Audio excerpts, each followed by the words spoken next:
आज बैठे बिठाए एक वाकया याद आ गया है। ये पहले इसलिए याद नहीं आया कि ये मेरे साथ या अपनी शिकारी टीम के साथ पेश नहीं आया था। ये किसी और की जिंदगी की ट्रेजेडी है।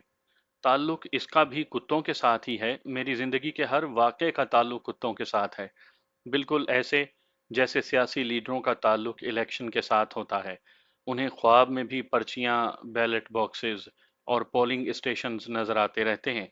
और हम जब जवान थे तो ख्वाब में भी कुत्ते, गीदड़ और खरगोश दिखाई दिया करते थे।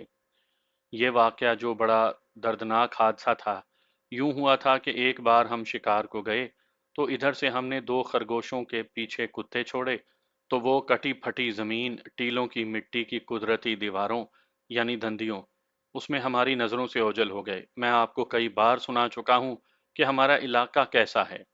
गहराइयों में से जब जानवर या इंसान ऊपर आते हैं तो थोड़ी दूर से यूं लगता है जैसे वो जमीन से उभर रहे हैं। चलते चलते ऊंट, घोड़े और इंसान जमीन में गुम हो जाते हैं और कहीं दूर जाकर जमीन से ऊपर आते हैं। उन गहराइयों के इर्द गिर्द मिट्टी की दीवारें खड़ी हुई हैं। उन दीवारों से मिट्टी के तोदे गिरते रहते हैं जो बरसात के मौसम में गिरते हैं और अलग थलग टीकरियां बन जाते हैं। हमें अपने कुत्तों की आवाजें सुनाई दे रही थीं, वो दिखाई नहीं दे रहे थे। हम उनके पीछे दौड़े नहीं थे, तेज चलते जा रहे थे। आगे गए तो इस तरह आवाजें आने लगीं जैसे कुत्ते लड़ रहे हो। हमारे कुत्ते आपस में नहीं लड़ा करते थे, उनमें इत्तेहाद था। उन्हें शिकार पर जमाती तौर पर छोड़ा जाता या गैर जमाती तौर पर उनका इत्तेहाद और इत्तफाक कायम रहता। हम और आगे गए तो साफ पता चलने लगा कि कुत्तों की लड़ाई हो रही है। फिर हमें आदमियों की आवाजें भी सुनाई देने लगीं, जिनसे पता चलता था कि वो जंग बंदी करवाने की कोशिश में हैं। हम भी दौड़ पड़े। आगे खासा लंबा चौड़ा नशेब आ गया जो मैदान जंग बना हुआ था। हमारी तरह के 5-6 देहाती नौजवान थे। उनके पास 4 कुत्ते थे और हमारे कुत्तों की तादाद 11 थी। वो 4 अजनबी कुत्तों का बहुत बुरा हाल कर रहे थे। उन 4 कुत्तों के मालकान कुत्तों के कदरदान थे, इसलिए उन्होंने हमारी किसी कुत्ते को पत्थर नहीं मारे। उनके पास डंडे थे जो वो इस्तेमाल कर सकते थे, लेकिन उन्होंने नहीं किए। वो ज़बानी हमारे कुत्तों को पीछे हटाने के लिए शोर शराबा कर रहे थे। हमारे कुत्ते सिर्फ हमारी ज़बान समझते थे। जिन लोगों के साथ उनका तारुफ नहीं था, उनकी तो अपील और एहतजाज को एक कान से सुनते और दूसरे कान से निकाल देते थे। ज़बानी मुज़ाकरात के तो वो कायल ही नहीं थे। हम दौड़ते घाटी उतरे और अपने कुत्तों को पकड़कर जंजीरें डालीं। दूसरी पार्टी ने भी अपने कुत्तों को पकड़ लिया। वो सब आला नस्लों के गैरतमंद कुत्ते थे। इतनी ज्यादा मार खाकर भी भागने का रास्ता नहीं देख रहे थे। उनके मालिकों ने उन्हें जंजीरें डाल दी थी, फिर भी वो हमारे कुत्तों की तरफ उछल उछल कर लपकते थे। हम कुत्तों की जबान समझते थे। वो कहते थे कि अकेले अकेले हमारे मुकाबले में आओ। उन 4 कुत्तों के मालिक भी आला नस्ल के थे, वरना वो हमारे गले पड़ जाते कि तुम्हारे कुत्तों ने हमारे कुत्तों को मारा पीटा है। इसके बजाय वो हंस रहे थे। इस जिंदादिली के जवाब में हमने उनके कुत्तों की बहुत तारीफें की। कुत्तों के ऐसे मालिक भी होते हैं जो अपने कुत्तों की बेइज्जती बर्दाश्त नहीं करते। ऐसा एक आदमी एक बार मिला था। बाद में पता चला था कि वो सूबेदार है और हाजिर नौकरी पर है। हाजिर नौकरी वाला सूबेदार जब छुट्टी आता है तो गांव के हर फर्द को अपनी पलटन का जवान समझकर उसके साथ बात करता है। रिटायर्ड सूबेदार तो बेजरर होता है। एक बार हम कुत्तों के साथ जा रहे थे, आगे एक पगडंडी आ गई। हमने उससे गुजरकर आगे जाना था। हम पगडंडियों से और सीधे हमवार रास्तों पर चलने के आदी नहीं थे। पगडंडी पर एक सूबेदार घोड़े पर सवार जा रहा था। उसने अपनी ठोड़ी नीचे को दबाई और गर्दन अकड़ाई हुई थी। हम समझ गए कि जिसने अपनी ठोड़ी और गर्दन को इतनी ज्यादा तकलीफ में रखा हुआ है, ये जमादार यानी नायब सूबेदार या फिर सूबेदार है। उसके घोड़े के साथ बड़ी खूबसूरत और जवान कुतिया जा रही थी जो उसी की हो सकती थी। हमने कुत्ते खुले छोड़े हुए थे। वो इधर उधर भागते दौड़ते फिर रहे थे। दो कुत्तों ने कुतिया को देख लिया और रुक गए। कुतिया ने कुत्तों को देखा और रुक गई। नजरों का तबादला हुआ और कुत्ते दौड़कर कुतिया के पास चले गए। सूबेदार घोड़े पर बैठा आगे निकल गया। उसने गर्दन इतनी ज्यादा अकड़ाई हुई थी कि दाएं बाएं और पीछे देख ही नहीं सकता था। इतने में हमारे दूसरे कुत्तों ने भी देख लिया और वो सब कुतिया के करीब आ गए। आपको याद होगा कि हमारे दोस्त अफजल का बूली कुत्ता टीम का लीडर था। तमाम कुत्ते उसकी लीडरशिप को तस्लीम करते थे। वो कहीं दूर था। उसने जब देखा कि कुत्ते एक कुतिया को घेरे में लिए खड़े हैं, اور دو کتے کتیا کو سونگ سونگ کر اس میں دلچسپی لے رہے ہیں تو بولی نے دور سے ہی کہا بف۔ کتوں نے اس کی طرف دیکھا، بولی دوڑتا ہوا آیا۔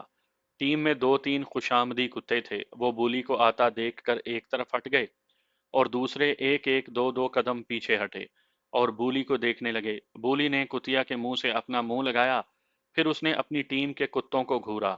اسے کتوں کی یہ بدتمیزی اچھی نہیں لگی تھی۔ وہ ڈسپلن کا پابند تھا اور کتوں سے ڈسپلن کی پابندی کرواتا تھا۔ بولی کتیا کی طرف متوجہ ہوا۔ ایک اور کتا جو بولی کا نائب تھا آگے بڑھا۔ ادھر صوبے دار کو محسوس ہوا کہ اس کی کتیا اس کے ساتھ نہیں ہے۔ اس نے پیچھے دیکھا، ہمارے دو کتے اس کی کتیا کے ساتھ نازیبا حرکات کر رہے تھے۔ صوبے دار نے گھوڑا گھمایا اور بڑی تیزی سے ادھر آیا۔ ہم سب ایک درخت کے نیچے بیٹھ گئے تھے۔ ایک تو ہم تماشا دیکھنا چاہتے تھے، دوسرے یہ کہ ہم کتوں کو ذرا تفریح تباہ کا موقع دینا چاہتے تھے۔ یہ خاص طور پر نوٹ کر لیں کہ ہمارے کتوں میں ڈسپلن اور اتحاد کتنا تھا۔ اتنے سارے کتوں کے درمیان ایک کتیا دنگا فساد اور لڑائی مار کٹائی کا باعث بن جایا کرتی ہے۔ کتے کتیا کا موڈ اور اس کی مرضی معلوم کیے بغیر پہلے آپس میں لڑتے ہیں۔ اکثر یوں ہوتا ہے کہ ان کی لڑائی کے دوران کتیا غائب ہو چکی ہوتی ہے۔ ہمارے کتے ایسی بےہودگی اور اوچھے پن کا مظاہرہ نہیں کرتے تھے۔ صوبے دار کو توقع تھی کہ کتے اس کا حکم مانیں گے، لیکن انہوں نے یہ بھی نہ دیکھا کہ انہیں کون منع کر رہا ہے۔ صوبے دار نے اپنی کتیا کو پکارا تو کتیا اس کی طرف چل پڑی۔ اس کے پیچھے کتے بھی چل پڑے۔ اوئے لڑکو، صوبے دار نے حکم کے لہجے میں ہمیں کہا، اپنے کتوں کو زنجیریں کیوں نہیں ڈالتے؟ ہم سب بے وقوفوں کی طرح ہنس پڑے۔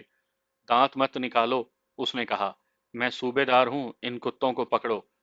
ہمارے کسی بھی کتے نے اس کی کتیا پر مجرمانہ حملہ نہیں کیا تھا۔ وہ تو ذرا چھیڑ خانی کر رہے تھے، لیکن صوبے دار کی غیرت نے گوارا نہ کیا کہ کوئی غیر کتا ان کی کتیا کے ساتھ بے تکلف ہونے کی کوشش کرے۔ کتیا کے شرم و حجاب کا یہ عالم تھا کہ اس نے دم اپنی ٹانگوں میں دبا رکھی تھی۔ صوبے دار ہم پر برس رہا تھا اور ہم اسے چڑھانے کے لیے ٹس سے مس نہیں ہو رہے تھے۔ وہ کہتا تھا کہ اپنے کتوں کو پکڑو۔ آخر ہم نے کتوں کے پٹوں میں زنجیریں ڈالیں اور کتوں کو وہاں سے ہٹایا۔ صوبے دار گھوڑے پر سوار ہو کر روانہ ہو گیا اور کتیا اس کے پیچھے دوڑ پڑی۔ صوبے دار جی، ہمارے ایک ساتھی نے بلند آواز سے کہا، کتیا کو کپڑے پہنا کر باہر لایا کریں، اس کے سر پر دوپٹہ بھی نہیں ہے۔ صوبے دار نے گھوڑا روکا اور پیچھے مڑ کر بولا، جیسے تم خود کمینے ہو ویسے تمہارے کتے کمین نسل کے ہیں۔ میں نے درمیان میں یہ واقعہ ملا کر بات کو لمبا کر دیا ہے۔ یہ میرا نہیں، میرے بڑھاپے کا قصور ہے۔ اس عمر میں بات مختصر ہوتی ہی نہیں۔ آپ نے ناولوں کی تلخیصیں پڑھی ہوں گی، لیکن میری عمر کے بوڑھے تلخیصوں کے ناول بنا کر سنا دیا کرتے ہیں۔ بعض بوڑھے کوئی واقعہ سناتے سناتے سو جاتے ہیں اور جب آنکھ کھلتی ہے تو پھر وہی بات شروع کر دیتے ہیں۔ وہ کوئی ضعیف العمر شاعر تھا جس نے کہا تھا، زمانہ بڑے شوق سے سن رہا تھا، ہم ہی سو گئے داستاں کہتے کہتے۔ جس طرح بچوں کی لڑائیوں پر بڑوں کی لڑائیاں ہو جاتی ہیں، اسی طرح کتوں کی لڑائیوں پر ان کے مالک دستوں گریباں ہو جایا کرتے تھے۔ ہمارے ساتھ ایسی ایک دو لڑائیاں ہو چکی تھیں، لیکن ان چار کتوں کے مالک صحیح معنوں میں شکاری اور سپورٹس مین تھے، جنہوں نے ہمارے کتوں کو خندہ پیشانی سے معاف کر دیا، اور وہ ہمارے ساتھ کتوں کی اور شکار کی باتیں کرنے لگے۔ ہمارے اور ان کے کتوں کا تصادم اس طرح ہو گیا کہ جن خرگوشوں کے پیچھے ہمارے کتے گئے تھے، وہ خرگوش آگے جا کر گہری جگہ اتر گئے تھے۔ ادھر سے ان کے کتے آ رہے تھے۔ یہ پارٹی کہیں ٹیلوں وغیرہ کے پیچھے آ رہی تھی۔ نہ وہ ہمیں نہ ہم انہیں دیکھ سکتے تھے۔ ان چار کتوں نے ان دو خرگوشوں کو دیکھا تو انہیں پکڑنے کے لیے دوڑے۔ ان کی بدقسمتی کہ وہ دیکھ نہ سکے کہ یہ 11 کتوں کا شکار ہے جو ان کے پیچھے آ رہے ہیں۔ اس طرح ان کتوں کا تصادم ہو گیا اور خوش قسمت خرگوش نکلے جو بال بال بچ کر نکل گئے۔ اس پارٹی کے لڑکے ہمارے گاؤں سے 20-22 میل دور تحصیل چکوال کے ایک گاؤں کے رہنے والے تھے۔ جس طرح ہم اپنے گاؤں سے دور نکل گئے تھے، اسی طرح وہ بھی اپنے گاؤں سے خاصی دور آ گئے تھے۔ شکار کی باتیں کرتے کرتے انہوں نے بتایا کہ پہاڑیوں کے اندر جو علاقہ ہے اس میں بھیڑیے ہوتے ہیں اور ہڑیال بھی دیکھنے میں آئے ہیں۔ یہ لڑکے کہتے تھے کہ کسی روز اکٹھے چلیں گے اور بڑا شکار کھیلیں گے۔ ہم تو ہر وقت تیار رہتے تھے۔ ان کی دعوت فوراً قبول کر لی اور 15-16 دن کے بعد کا ایک دن مقرر کر لیا۔ یہ وہ پہاڑی سلسلہ ہے جس میں سے آپ ریل یا سڑک سے راولپنڈی کی طرف سے جہلم کی طرف جاتے گزرتے ہیں۔ मैंने अपनी 2-3 कहानियों में उस पहाड़ी सिलसिले का जिक्र भी किया है। ये बड़ा घना जंगल हुआ करता था और इसे खतरनाक इलाका समझा जाता था। अब तक तो उस जंगल को लोग अपने चूल्हों और तंदूरों की नजर कर चुके हैं। उस इलाके में अब आबादियां भी बहुत हो गई हैं। अब तो वहां गीदड़ों के सिवा कुछ भी नहीं रहा। हमारी जवानी में उस इलाके में भेड़िए और खंजीर आम पाए जाते थे। शेर की एक किस्म भी कभी कभी नजर आ जाया करती थी। हड़याल और हिरन भी कुछ तादाद में मौजूद थे। यह सिलसिला जनूब की तरफ बहुत दूर तक चला जाता है। एक बड़ा मशहूर और खूबसूरत मुकाम सकेसर उन्हीं पहाड़ियों में वाक़या है। हमने मुकर्ररा दिन यहीं से मिलने का प्रोग्राम तय किया और कुछ देर गपशप लगाकर और कुत्तों को एक दूसरे से मुतारिफ करवाकर वो अपने गांव चले गए और हम वापस आ गए। हमारा इरादा ये था कि 2-3 रोज के बाद ही शिकार पर चलें, लेकिन उस पार्टी के 2 लड़के अपनी कोई मजबूरी बता रहे थे। उन्होंने 3-4 दिनों के लिए कहीं बाहर जाना था। 10-12 दिन गुजर गए। हम बेताबी से शिकार के दिन का इंतजार कर रहे थे कि दूसरी पार्टी के गांव का एक लड़का घोड़ी पर सवार हमारे गांव में आया। उसे देखकर हम बहुत खुश हुए। हमारा ख्याल था कि वो ये कहने आया है कि कल ही शिकार पर चलेंगे, लेकिन ऐसे पता चलता था कि जैसे वो हमें देखकर खुश नहीं हुआ। उसके चेहरे पर परेशानी और उदासी थी। मैं उसे अपने घर ले आया और मेरे दोस्त भी वहीं आ गए। हमारे पास ही आए हो या कहीं और जा रहे हो? मैंने उससे पूछा। खैरियत तो है, तुम कुछ परेशान नजर आते हो। बहुत बुरी खबर लाया हूँ, उसने कहा। मैं तुम्हारे पास ही आया हूँ, तुम लोग अब शिकार के लिए ना आना। क्यों, क्या हुआ? उसने अपने एक दोस्त का नाम लेकर कहा कि उसके साथ बहुत बड़ा हादसा हो गया। उसने सारा वाकया सुनाया। ये लड़का इतनी दूर से हमें बताने आया था कि हम उस जगह ना आए जहां हमने मिलने का वादा किया था। इससे आप अंदाजा कर सकते हैं कि ये अच्छे खानदान के लड़के थे, वरना देहात में और खसूसन उस वक्त जब तालीम का नामो निशान भी नहीं था, कौन इतने इखलाक का मुजाहरा करता था। उसने जो वाकया सुनाया वो मैं आपको अपने अल्फाज में सुना देता हूँ। जिस लड़के का ये वाकया है उसका नाम असलम था। आज भी वो खानदान आबाद है। मैं उनकी निशानदही नहीं करना चाहता। जिस रोज ये लड़के हमें इत्तफाकिया मिल गए थे, उससे 3-4 रोज के बाद का वाकया है कि असलम किसी दूर के दूसरे गांव गया। उसका ये दोस्त और एक और दोस्त उसके साथ गए। उस जमाने में सफर पैदल या घोड़ों पर किया जाता था, इसलिए अक्सर दोस्त सफर में एक दूसरे का साथ देते थे। हमने जब शिकार का प्रोग्राम तय किया था तो उन्होंने इसी वजह से 15-16 दिन के बाद का दिन मुकर्रर किया था कि उन्होंने कहीं बाहर जाना था। 2 रोज के बाद असलम अपने दोस्तों के साथ वापस अपने गांव आ रहा था। वो अपने गांव से 8-10 मील दूर थे जब सुबह तलू हुई। सफर पर जाने वाले सुबह काजिब के वक्त निकल पड़ते थे ताकि ज्यादातर सफर धूप से निकलने से पहले तय हो जाए। वो जिस इलाके में से गुजर रहे थे वो ज्यादा कटा फटा और दुश्वार गुजार था। वो एक ऊंची जगह से गुजर रहे थे। नीचे एक बरसाती नाला गुजरता था जो खासा ही नीचे था और उसका ये किनारा किले की दीवार की तरह सीधा और ऊंचा था। नाले में बहुत थोड़ा पानी सिर्फ एक किनारे के साथ साथ बह रहा था। असलम का कुत्ता उसके साथ था। ये बुलटीरियर और बुलडॉग की मिली जुली नस्ल का था, इसलिए उसमें दोनों नस्लों की सिफात पाई जाती थी। सही मायनों में खूनखार कुत्ता था। असलम अपने दोस्तों के साथ पैदल आ रहा था और उसने कुत्ता खुला छोड़ रखा था।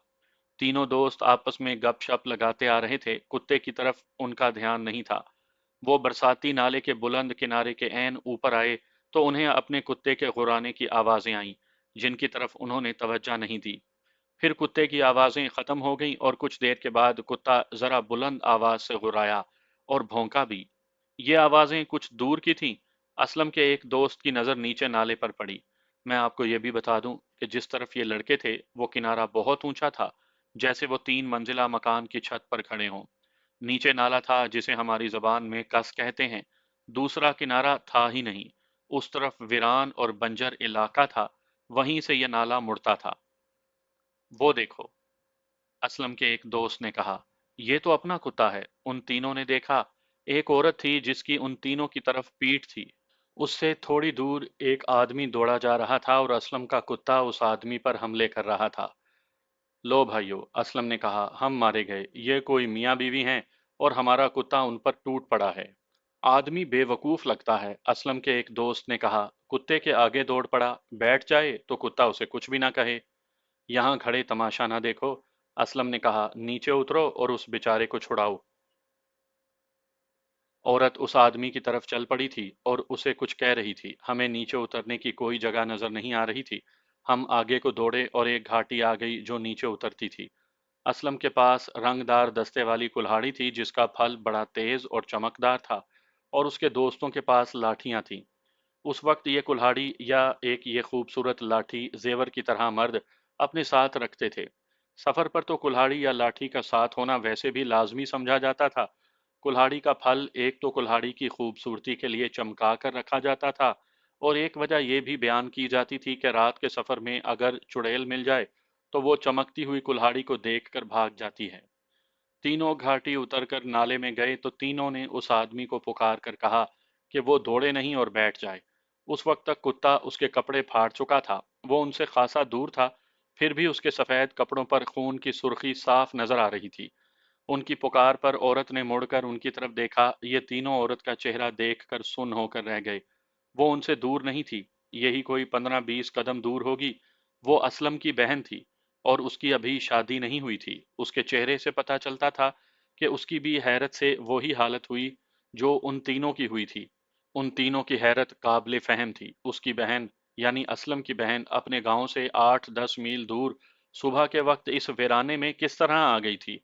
पूछने की जरूरत नहीं थी, वो उस आदमी के साथ आई थी। असलम बड़ी तेजी से उस तक पहुंचा। उसके दोनों दोस्त उसके पीछे गए। उन दोस्तों ने ये सुना कि असलम अपनी बहन से पूछ रहा था कि वो यहाँ क्या कर रही है, और बहन ने बड़ी दलेरी से कहा कि वो इस आदमी के साथ रात को घर से निकली थी। असलम ने कुछ न कहा। उसने कुल्हाड़ी घुमाई और अपनी बहन के सर पर मारी। दूसरी बार भी असलम ने उसके सर पर वही कुल्हाड़ी मारी। तीसरा वार करने के लिए उसने कुल्हाड़ी घुमाई तो पीछे से उसके दोस्तों ने उसे पकड़ लिया। उसकी बहन गिर पड़ी थी। उधर ये सूरत हाल बनी हुई थी कि वो आदमी बैठ गया था। कुत्ता अब उस पर हमला करने के बजाय उस पर भौंक रहा था। असलम उसकी तरफ दौड़ा। उस आदमी ने देख लिया था कि असलम ने अपनी बहन को मार डाला है। वो आदमी उठकर दौड़ पड़ा। असलम ने कुत्ते को ललकारा और उस आदमी के पीछे खुद भी दौड़ा और कुत्ते को भी दौड़ा दिया। कुत्ता खूनखार था, वो उस आदमी तक असलम से पहले पहुंच गया। नाले में चूंकि रेत थी इसलिए असलम तेज नहीं दौड़ सकता था। वो कुत्ते को ललकार रहा था। अब कुत्ते ने उस आदमी पर ऐसे झपटे मारे कि वो आदमी चीखने चिल्लाने लगा और गिर पड़ा। कुत्ते ने उसका पेट फाड़ दिया और उसके जिस्म की बहुत बुरी हालत कर दी। असलम ने कुत्ते को उस वक्त हटाया जब उस आदमी की जबान बंद हो गई थी। वो कुछ देर तड़पा और ठंडा हो गया। असलम पर दीवानगी की कैफियत तारी हो चुकी थी। वहां से थाना ज्यादा दूर नहीं था। असलम ने अपने दोस्तों से इतना कहा कि मैं थाने जा रहा हूँ। असलम के दोस्तों के लिए ये सूरत हाल ऐसी थी कि उनकी अकल पर पर्दा ही पड़ गया। उस दौर में हमारे इलाके में इस तरह का कत्ल कोई अजीब बात नहीं थी। गैरत का तकाजा यही था जो असलम ने पूरा कर दिया था। अगर असलम ये कार्रवाई ना करता तो यही दोस्त उसे कहते कि तुम बेगैरत हो। कत्ल करके खुद ही थाने चले जाना गैरतमंदी और बहादुरी की निशानी समझी जाती थी। असलम की बहन मुजरिम थी, उसका मारा जाना ही बेहतर था। अगर असलम उसे छोड़ देता तो उसका बाप उसे कत्ल कर देता। लेकिन वो उनके दोस्त की बहन थी और वो देख रहे थे कि अभी जिंदा है और असलम जा चुका है। दोस्तों ने अपने होश और अपनी अकल को ठिकाने लाकर आपस में सलाह मशवरा कर लिया कि असलम की बहन अगर जिंदा रह जाए तो असलम फांसी या उम्र कैद से बच जाएगा। इस नाले के ऊंचे किनारे के साथ साथ थोड़ा सा पानी बह रहा था। ये जगह पथरीली थी इसलिए पानी साफ था। उन नौजवान लड़कों ने चुल्लुओं में पानी भर भर कर लड़की के मुंह में डाला। पानी उसके हलक से उतरता रहा। उन्होंने लड़की के सर के जख्म देखे। घने बालों में पता नहीं चलता था कि जख्म गहरे हैं या नहीं, खोपड़ी टूटी है या नहीं। उन्होंने दो जगहों से खून निकलता देखा। लड़की का दुपट्टा फाड़ कर तय किया और दो पैड बनाए। ये जख्मों पर रखे और उन पर दुपट्टा बांध दिया। वो लड़की को उठाकर कहीं ले जा नहीं सकते थे क्योंकि पुलिस ने आकर मौका देखना था। मौसम गर्म नहीं था, ठंडा मौसम शुरू हो चुका था। असलम का कुत्ता वहां नहीं था, वो असलम के साथ चला गया था। उस आदमी को उन लड़कों ने देखा। उसके सफेद कपड़ों का रंग गहरा सुर्ख हो गया था। कपड़े तार तार हो गए थे। कुत्ते ने पेट में पंजे भी मारे थे और दांत भी। पेट फटा हुआ दिखाई दे रहा था। असलम का ये दोस्त हमें सुनाता था कि इस आदमी की तो खाल ही कुत्ते ने उधेड़ दी थी। थानेदार मौके पर फौरन पहुंच गया, लेकिन ये फौरन 1 घंटे के बराबर था। ये ना समझे کہ تھانے دار نے اسلم کو ٹالا ہوگا، وہ تو آلہ قتل کے ساتھ تھانے گیا تھا، اس نے اقبال جرم کرنا تھا، تھانے دار نے اسے یہ نہیں کہا ہوگا کہ اتنے ہزار نکالو، اقبال جرم نہ کرو، میں تمہیں بچا لوں گا، وغیرہ وغیرہ۔ وہ تو فوراً اس کے ساتھ چل پڑا تھا، فاصلہ ذرا زیادہ تھا، پھر اسلم کے وہاں پہنچنے اور تھانے دار کے آنے میں 1 گھنٹہ تو لگنا ہی تھا۔ اسلم کی بہن ابھی زندہ تھی، تھانے دار نے اس کے سر کے زخموں پر بندھا ہوا دوپٹہ کھولا نہیں۔ قریب ہی ایک گاؤں تھا، وہاں سے تھانے دار نے 2 چارپائیاں اور آدمی بلائے، ایک پر اسلم کی بہن کو اور دوسری چارپائی پر کتے کے مارے ہوئے آدمی کی لاش رکھوائی اور انہیں سول ہسپتال گجر خان کو روانہ کر دیا۔ قریب ترین سرکاری ہسپتال یہی تھا جہاں لاش کا پوسٹ مارٹم اور لڑکی کی مرہم پٹی ہو سکتی تھی۔ وہاں سے اس ہسپتال کا فاصلہ کم و بیش 20 میل تھا، شارٹ کٹ 16-17 میل ہو جاتا تھا۔ چارپائیاں آدمیوں نے پیدل لے کر جانی تھی۔ اسلم کو گرفتار کر لیا گیا تھا، کتے کو بھی تھانے میں بند کر لیا گیا۔ اسلم نے کلہاڑی تھانے دار کے حوالے کر کے پورا بیان دیا تھا کہ اس نے اپنی سگی بہن کو قتل کر دیا ہے۔ اس واقعے کے 7-8 روز کے بعد اسلم کا یہ دوست ہمارے پاس آیا تھا۔ اس نے بتایا کہ اسلم نے مجسٹریٹ کو بھی اقبالی بیان دے دیا تھا، اس لیے اسے جیل کی حوالات میں بھیج دیا گیا تھا۔ یہ اس قسم کا کیس اور اس قسم کا قتل نہیں تھا جس کی تفتیش اور سراغ رسانی میرے بھائی احمد یار خان اور محبوب عالم صاحبان کیا کرتے تھے۔ اس کیس میں تھانے دار نے اسلم کو بہت بڑا انعام دیا تھا۔ اسلم نے تھانے دار کو بتایا تھا کہ جس آدمی کے ساتھ اس کی بہن جا رہی تھی اسے اس نے اپنے کتے سے مروایا ہے۔ تھانے دار اعلیٰ نسل کا مسلمان تھا، اس نے دیکھا ہوگا کہ ایک نوجوان نے غیرت مندی میں اپنی بہن کو قتل کیا ہے تو دوسرا قتل اس کے کھاتے میں نہ ڈالا جائے۔ چنانچہ اس نے اسلم سے کہا کہ وہ اپنے بیان میں یہ نہ کہے کہ اس نے اس آدمی کو کتے سے مروایا ہے، بلکہ یہ کہے کہ یہ آدمی دوڑ پڑا تھا، اس نے کتے کو پتھر مارا تھا اور کتا اس کے پیچھے گیا اور اسے پکڑ کر اس کو چیر پھاڑ دیا۔ معجزہ یہ ہوا کہ اسلم کی بہن موت کے منہ سے نکل آئی اور ہوش میں آ گئی۔ یہ اس سے 1 روز پہلے کی بات تھی جس روز اسلم کا دوست ہمارے گاؤں میں آیا تھا۔ لڑکی بیان دینے کے قابل ہو گئی تھی، تھانے دار بیان لینے گیا۔ اس نے لڑکی سے پہلا سوال یہ پوچھا کہ اسے کس نے مارا ہے۔ اس نے جواب دیا کہ اسے معلوم نہیں۔ اسے کہا گیا کہ اسے اپنے بھائی نے مارا ہے، لیکن وہ اسی بیان پر قائم رہی کہ اسے معلوم نہیں، اور یہ کہ اس نے اپنے بھائی کو وہاں نہیں دیکھا۔ اسلم کے اس دوست کو یہاں تک کی باتوں کا علم تھا، وہ ہمیں سنا کر چلا گیا۔ ہم دوستوں نے آپس میں بات کی کہ اسلم کے گاؤں جانا ہمارے لیے ضروری ہو گیا ہے۔ اسلم تو جیل میں تھا، اس کے دوست گاؤں میں ہی تھے، انہوں نے ہمارا اتنا خیال رکھا تھا کہ اس لڑکے کو بھیج کر ہمیں اطلاع دی تھی کہ ہم شکار کے لیے نہ آئیں۔ 2-3 دنوں کے بعد ہم بھی چلے گئے اور اس واقعے کی کچھ اور باتیں ہمیں معلوم ہوئیں۔ اس کے بعد بھی ہم وہاں گئے، مقدمہ چلا تو ہم اس کی 2 پیشیوں پر بھی گئے اور اسلم سے ملاقات ہوئی۔ وہ ہتھ کڑی میں تھا، ویسے بھی یہ واقعہ ہماری دلچسپی کا تھا۔ ہم معلومات حاصل کرتے رہے اور کچھ معلومات ہم تک پہنچتی رہیں، میں یہ سب آپ کو سناتا ہوں۔ یہ بتانے کی ضرورت نہیں کہ کون سی بات ہمیں کہاں سے معلوم ہوئی۔ اسلم کی عمر 20-21 سال اور اس کی بہن کی عمر 18 سال کے لگ بھگ تھی۔ ان کی عمریں 10 اور 12 سال تھیں جب ان کی ماں مر گئی۔ ان کے باپ نے ایک جوان لڑکی کے ساتھ شادی کر لی۔ باپ ابھی بوڑھا نہیں ہوا تھا، اس کی عمر 40 سال سے کم تھی۔ اس کی زمین بہت تھی اور پکی حویلی میں رہنے والا آدمی تھا۔ پکی حویلی امیری کی نشانی ہوتی تھی۔ دوسری بیوی جوان تھی اور خوبصورت بھی تھی، اس لیے یہ شخص اس کا مرید ہو گیا، جسے زن مرید کہتے ہیں۔ اپنے بچوں سے اس کی توجہ ہٹ گئی۔ دوسری بیوی اسی قسم کی ستیلی ماں بن گئی جو ہمارے معاشرے میں مشہور ہے۔ بچوں کے باپ کے سامنے وہ ان کے ساتھ ایسا سلوک کرتی جیسے وہ انہیں اپنے سگے بچے سمجھتی ہو، لیکن ان کے باپ کی غیر حاضری میں ان کے لیے بیگانی اور غیر بن جاتی اور ان کے ساتھ سیدھے منہ بات بھی نہیں کرتی تھی۔ شروع میں بچوں نے باپ سے شکایت کی تو باپ نے ان کی ستیلی ماں سے باز پرس کی۔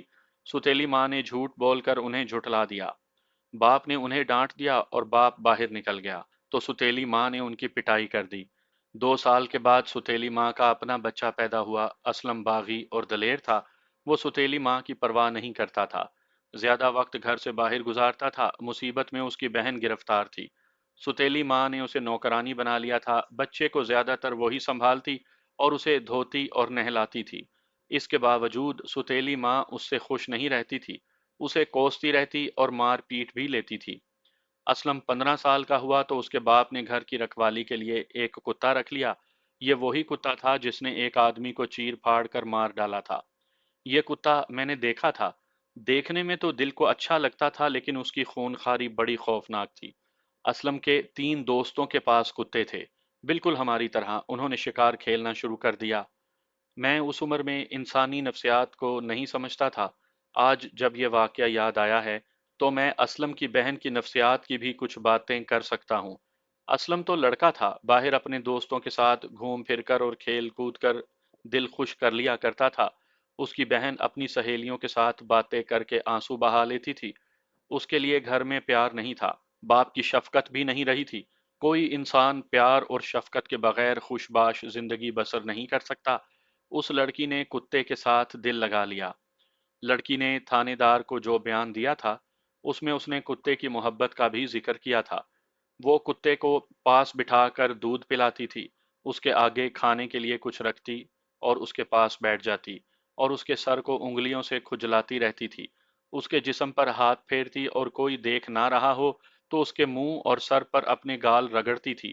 کتا اسے دیکھ کر بے چین ہو جاتا، اور جب لڑکی اس کے پاس جاتی تو وہ لڑکی کے قدموں میں لوٹ پوٹ ہونے لگتا۔ لڑکی 18 سال کی عمر کو پہنچ گئی، کتا اس کے پیار کا مرکز بن چکا تھا۔ گاؤں سے تھوڑی دور ایک خانقاہ تھی۔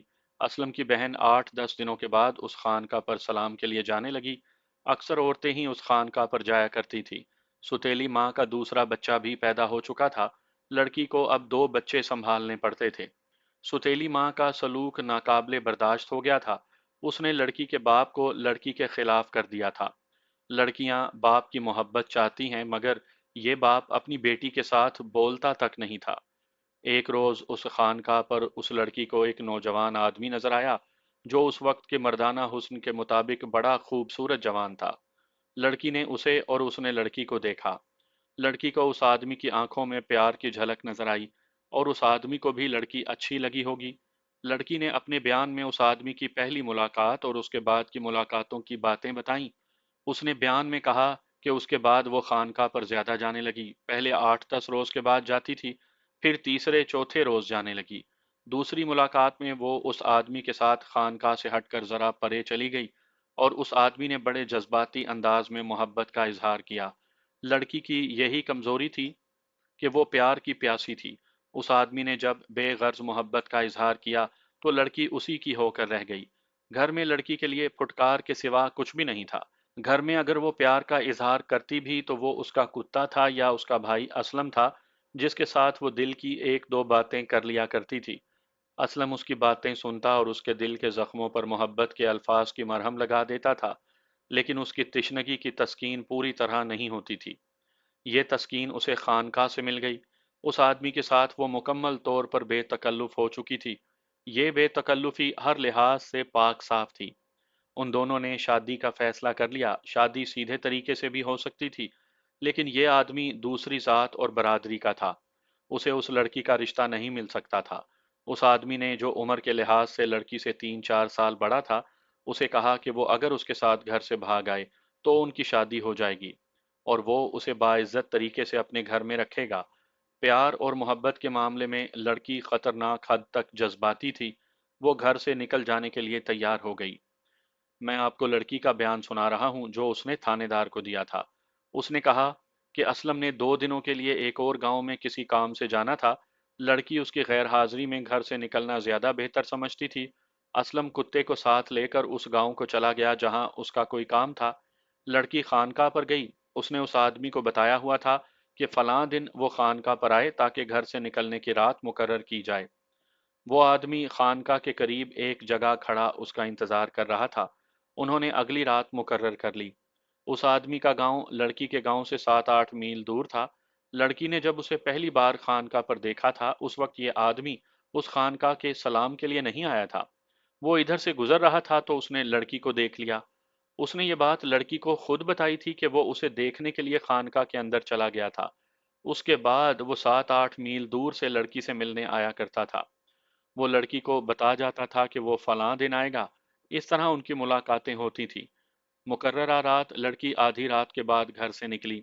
اس کی شرافت یہ تھی کہ وہ گھر سے زیور یا پیسہ لے جانے کے بجائے اپنے کانوں میں ڈالے ہوئے بندے بھی اتار کر گھر پھینک گئی۔ وہ خانقاہ پر گئی تو وہ آدمی وہیں موجود تھا۔ اس آدمی کو چاہیے تھا کہ وہ گھوڑی لے کر آتا، لیکن وہ پیدل آیا تھا۔ وہ لڑکی کو ساتھ لے کر چل پڑا۔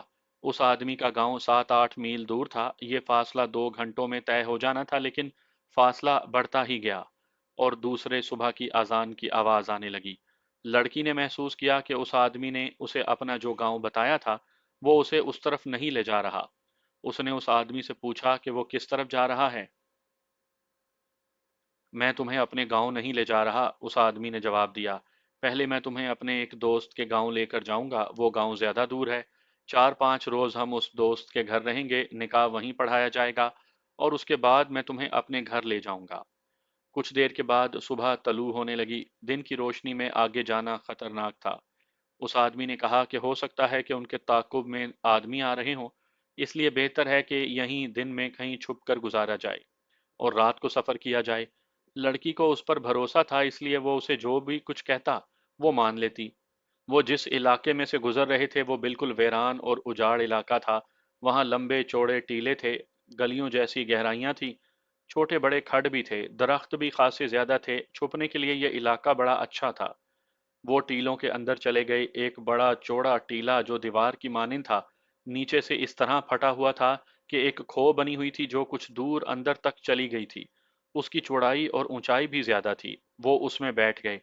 لڑکی نے اپنے بیان میں کہا کہ یہاں آ کر اس نے صاف طور پر محسوس کیا کہ یہ آدمی اتنا قابل اعتبار نہیں جتنا لڑکی اسے سمجھتی رہی تھی۔ یہ اس نے اس لیے محسوس کیا تھا کہ اس آدمی نے اسے کہا کہ تم اپنے ساتھ ایک پیسہ بھی نہیں لائیں اور زیور بھی تمہارے پاس نہیں ہے۔ لڑکی نے اسے بتایا کہ وہ اس گھر کا ایک پیسہ بھی اپنے اوپر حرام سمجھتی ہے، جس گھر میں اس کے لیے محبت کے بجائے لانتیں تھیں۔ لڑکی کی یہ بات اس آدمی کو اچھی نہ لگی۔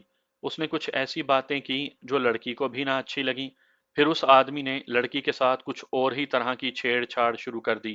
اس سے پہلے لڑکی اس آدمی سے کئی بار ملی تھی۔ اس آدمی نے ایسی حرکت پہلے کبھی نہیں کی تھی۔ اس کھو میں آ کر اس نے لڑکی پر باقاعدہ دست درازی شروع کر دی۔ پہلے نکاح ہوگا، لڑکی نے کہا۔ نکاح کے بغیر میں تمہیں اپنے جسم کو اس طرح چھیڑنے نہیں دوں گی جس طرح کی چھیڑ چھاڑ تم نے شروع کر دی ہے۔ نکاح تو ہو ہی جائے گا، اس آدمی نے کہا۔ تم اس نیت سے گھر سے نکلی ہو کہ میری بیوی بنو گی۔ نیت ہو گئی تو نکاح بھی ہو گیا۔ اس بات پر لڑکی بگڑ گئی، لیکن یہ آدمی کوئی بد اخلاق اور بد نیت تھا۔ اس نے اپنی بےہودگی جاری رکھی۔ لڑکی نے پوری مزاحمت کی اور کھو سے باہر نکل آئی۔ کہنے لگی، میں نہ تمہارے ساتھ جاؤں گی نہ اپنے گھر جاؤں گی، کسی کنویں میں کود کر مر جاؤں گی۔ وہ آدمی اسے پکڑنے کو باہر آیا، لیکن لڑکی اس کے ہاتھ نہیں آ رہی تھی۔ وہ روتی تھی اور اس آدمی کو دھوکے بازی اور بے وفائی کے طعنے دیتی تھی۔ وہ آدمی اسے روکنے کی کوشش کر رہا تھا اور لڑکی آگے ہی آگے چلی جا رہی تھی۔ وہ ٹیلوں کے درمیان گہری جگہ پر تھے، اس لیے انہیں کوئی دیکھ نہیں سکتا تھا۔ یہ آدمی لڑکی کی منت سماجت کرنے لگا کہ وہ اسے معاف کر دے۔ انہیں ایک کتے کے بھونکنے کی آواز سنائی دی۔ خدا کے لیے رک جاؤ، آدمی نے لڑکی سے کہا۔ اس کتے کے ساتھ آدمی بھی ہوں گے، آدمی زیادہ ہوئے تو میں اکیلا تمہیں ان سے بچا نہیں سکوں گا۔ لڑکی ڈر گئی اور رک گئی۔ کتا انہیں نظر نہیں آ رہا تھا۔ یہ آدمی اسے یہ کہہ کر ایک طرف لے گیا کہ آگے برساتی نالا ہے، ادھر سے ہم آگے نکل جائیں گے۔ ٹیلوں میں سے ہوتے ہوئے وہ ایک گھاٹی چڑھے اور دوسری طرف اتر گئے۔ آگے وہ برساتی نالا تھا جس کا میں نے پہلے ذکر کیا ہے۔ جب وہ برساتی نالے میں اترے تو اس میں کنارے کے ساتھ ساتھ بہت تھوڑا تھوڑا پانی تھا۔ وہ نالے میں پہنچے ہی تھے کہ پیچھے پیچھے کتا بھی ان تک پہنچ گیا۔ لڑکی یہ دیکھ کر حیران رہ گئی کہ یہ اس کا اپنا کتا تھا۔ کتا کبھی اس کے قدموں میں لوٹ پوٹ ہوتا اور کبھی اگلی ٹانگیں اٹھا کر پنجے اس کے ساتھ لگاتا تھا۔ اس کتے کو لڑکی کے ساتھ بہت ہی پیار تھا۔ یہ میرا کتا ہے، لڑکی نے اپنے ساتھی کو بتایا۔ یہ یہاں کس طرح پہنچ گیا؟ اس آدمی نے پوچھا۔ میرا بھائی اسے ایک گاؤں لے گیا تھا، لڑکی نے کہا۔ وہ واپس آ رہا ہوگا۔ یہ کہہ کر لڑکی گھبرا گئی اور کہنے لگی، میرا بھائی کہیں قریب ہی ہوگا، بتاؤ کیا کریں؟ وہ کتے کو ڈھونڈتا ادھر آ نکلے گا۔ اسے یہاں سے بھگاؤ، لڑکی کے ساتھی نے کہا۔ ہٹو، میں اسے پتھر مارتا ہوں، یہ بھاگ جائے گا۔ اس نے 2-3 پتھر اٹھا لیے۔ نہیں، لڑکی نے کتے کے آگے ہو کر کہا، کتے کو پتھر نہ مارنا۔ لڑکی کو کتے کے ساتھ اتنا زیادہ پیار تھا کہ وہ برداشت نہیں کر سکتی تھی کہ کوئی کتے کو پتھر مارے۔ پیار کے معاملے میں وہ اتنی زیادہ جذباتی تھی کہ اس نے یہ بھی نہ دیکھا کہ وہ کس جگہ کھڑی ہے اور اس کے ساتھ ایک غیر مرد ہے और अगर उसका भाई आ गया तो उसे वो क्या जवाब देगी। लड़की के बयान से ये जाहिर होता था कि उसका साथी बहुत ही घबराया हुआ था। उसने लड़की को धक्का देकर एक तरफ किया, और लड़की जब गिरी तो उस आदमी ने जरा पीछे हटकर कुत्ते को पत्थर मारा जो कुत्ते की टांग पर लगा। पत्थर नोकीला होगा जिससे कुत्ते की टांग से खून निकल आया। कुत्ता जवाबी हमले के लिए उस आदमी की तरफ लपका। लड़की ने दौड़कर कुत्ते का पटा पकड़ लिया और उसे पुचकार कर ठंडा कर दिया। तुम यहाँ खड़ी रहो, उस आदमी ने लड़की से कहा, मैं तुम्हारे बगैर चला जाऊंगा। वो वहां से चल पड़ा। लड़की ने उसे पुकारा कि वो उसे अकेला छोड़कर ना जाए। वो आदमी रुका। मेरे साथ चलना है तो कुत्ते को छोड़ दो, उसने कहा। मैं इसे पत्थर मारकर भगा दूंगा। नहीं, मैं कुत्ते को मारने नहीं दूंगी, लड़की ने कहा। उनमें जरा सी तकरार हुई और वो आदमी जो लड़की की मोहब्बत का दावेदार था उसे अकेला छोड़कर चल पड़ा। लड़की देख चुकी थी कि यह आदमी ठीक नियत और इरादे वाला नहीं। लड़की का जहन पहले ही नॉर्मल नहीं था। वो गुस्से में आ गई। उसने कुत्ते को उस आदमी की तरफ करके थपकी दी और इस तरह ललकारा जिस तरह कुत्ते को शिकार पर छोड़ा जाता है। कुत्ता पहले ही उस आदमी पर गुर्रा रहा था क्योंकि उसने उसे पत्थर मारा था। लड़की का इशारा मिलते ही वो उस आदमी के पीछे दौड़ पड़ा। आदमी उससे कुछ दूर था। उसने एक हमाकत ये की कि कुत्ते को एक बार फिर पत्थर मार दिया। ये पत्थर कुत्ते को इस तरह लगा कि पहले पत्थर जमीन पर गिरा और वहां से उछलकर कुत्ते के पेट पर लगा। उस आदमी ने दूसरी हमाकत ये की कि दौड़ पड़ा। कुत्ते के आगे दौड़ना नहीं चाहिए। कुत्ता तेज था और खूनखार भी था। थोड़ी दूर जाकर उसने उस आदमी को पकड़ लिया और उछल उछल कर उसे पंजे मारने लगा। ऐन उसी वक्त असलम अपने दोस्तों के साथ वहां पहुंच गया। ये तो आप समझ गए होंगे कि असलम अपने दोस्तों के साथ वापस आ रहा था। मैं आपको पहले सुना चुका हूं। असलम ने कुत्ते को खुला छोड़ा हुआ था और कुत्ता कहीं गायब हो गया था। फिर उन्हें कुत्ते के गुर्राने और भौंकने की आवाजें सुनाई दी थीं, लेकिन उन्होंने ये समझकर तवज्जो नहीं दी थी कि कुत्ते ने कुछ देख लिया होगा। मेरी उम्र चूंकि कुत्तों के साथ गुजरी है, इसलिए मैं ये बात वसूख से कहता हूँ कि कुत्ता अपने मालिक की मुश्क बड़ी दूर से ले लेता है।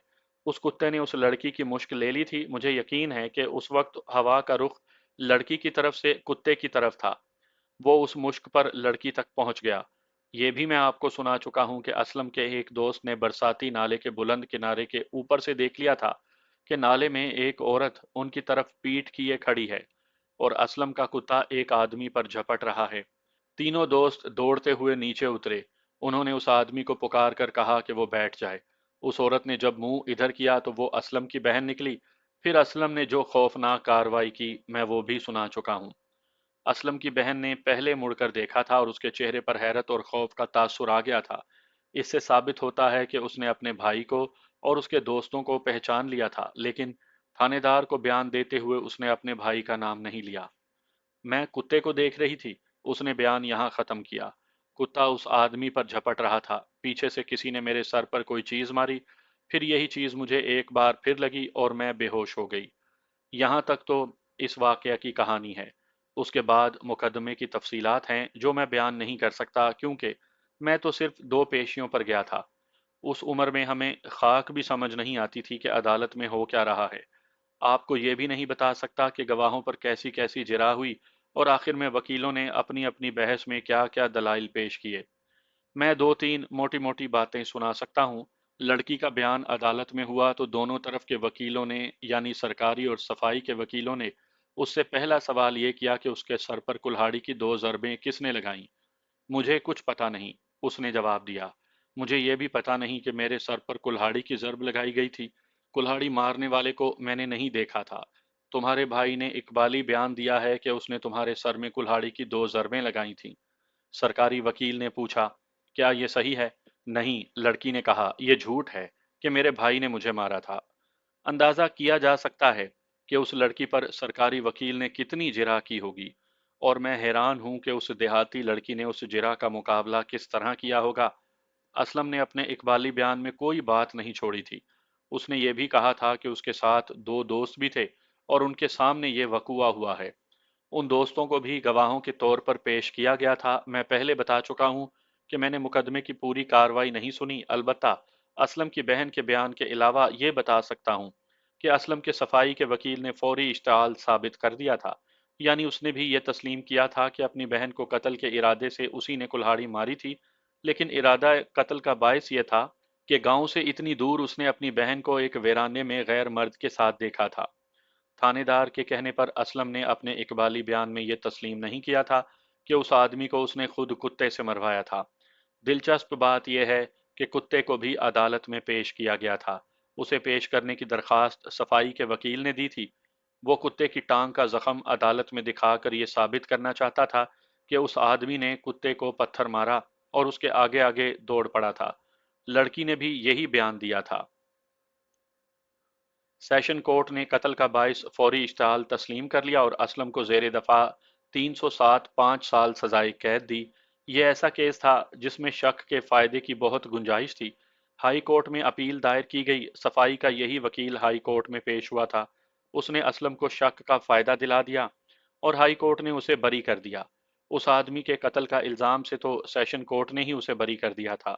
हमें इत्तला मिली कि असलम बरी होकर घर आ गया है, तो मैं अपने 4 5 दोस्तों के साथ उसे मुबारकबाद देने उसके गांव गया। हमने देखा कि वो खुश नहीं था।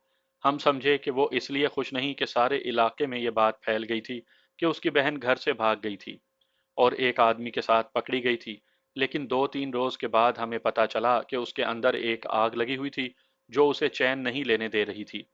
हम उसी शाम वापिस आ गए। 3 ही दिन गुजरे थे कि असलम का वही दोस्त जो पहले हमारे यहाँ आकर ये वकूआ सुना गया था, जो मैं आपको सुना चुका हूँ, वो ये इत्तला लेकर आया कि असलम ने अपनी सौतेली माँ को कत्ल कर दिया है।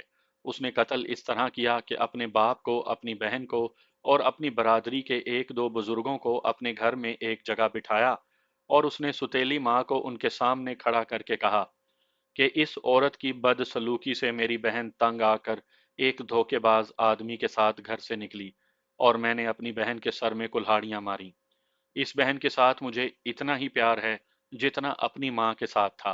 बहन ने मुझे साफ बताया है कि उसके साथ ये औरत क्या सलूक करती है और हमारा बाप जन मुरीद बना हुआ है। इस औरत ने हमारे बाप को हमारा दुश्मन बना दिया है। असलम के दोस्त ने हमें बताया कि असलम ने ऐसी ही 1 2 और बातें की और सुतेली माँ को बाजू से पकड़कर सहन में ले आया। उसने कुल्हाड़ी कहीं करीब ही रखी हुई थी।